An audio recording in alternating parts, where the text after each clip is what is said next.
Salut les cathos, aujourd'hui nous sommes le 24 mars et nous fêtons Saint Gabriel. Gabriel appartient aux plus hautes hiérarchies des esprits célestes. Il assiste devant la face de Dieu, comme il le dit lui-même à Zacharie. Les missions qui concernent le salut des hommes par l'incarnation du Verbe lui sont réservées, parce que c'est dans ce mystère, si humble en apparence, qu'éclate principalement la force de Dieu. Or, le nom de Gabriel signifie « force de Dieu ». Dès l'Ancien Testament, l'archange a préludé à ce sublime emploi. Nous le voyons se manifester à Daniel, après la vision qu'a eue ce prophète sur les deux empires des Perses et des Grecs. Et tel est l'éclat dont il brille que Daniel tombe anéanti à ses pieds. Peu après, Gabriel reparaît encore, et c'est pour annoncer au même prophète le temps précis de la venue du Messie. Dans 70 semaines d'années, lui dit-il, la terre aura vu le Christ roi.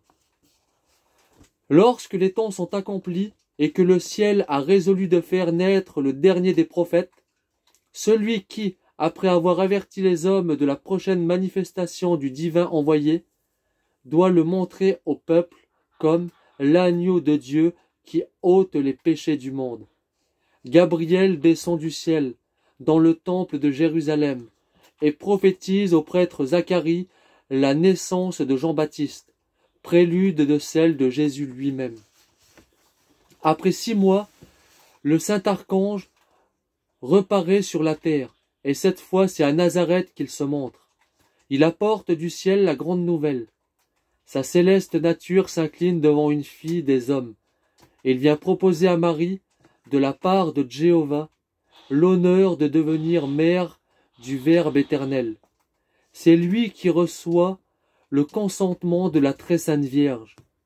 Et quand il quitte la terre, il la laisse en possession de celui qu'elle attendait, comme la rosée des cieux. Mais l'heure est venue où la mère de l'Emmanuel doit donner aux hommes le fruit béni de ses chastes entrailles. La naissance de Jésus s'accomplit dans le mystère de la pauvreté. Toutefois, le ciel ne veut pas que l'enfant de la crèche demeure sans adorateur.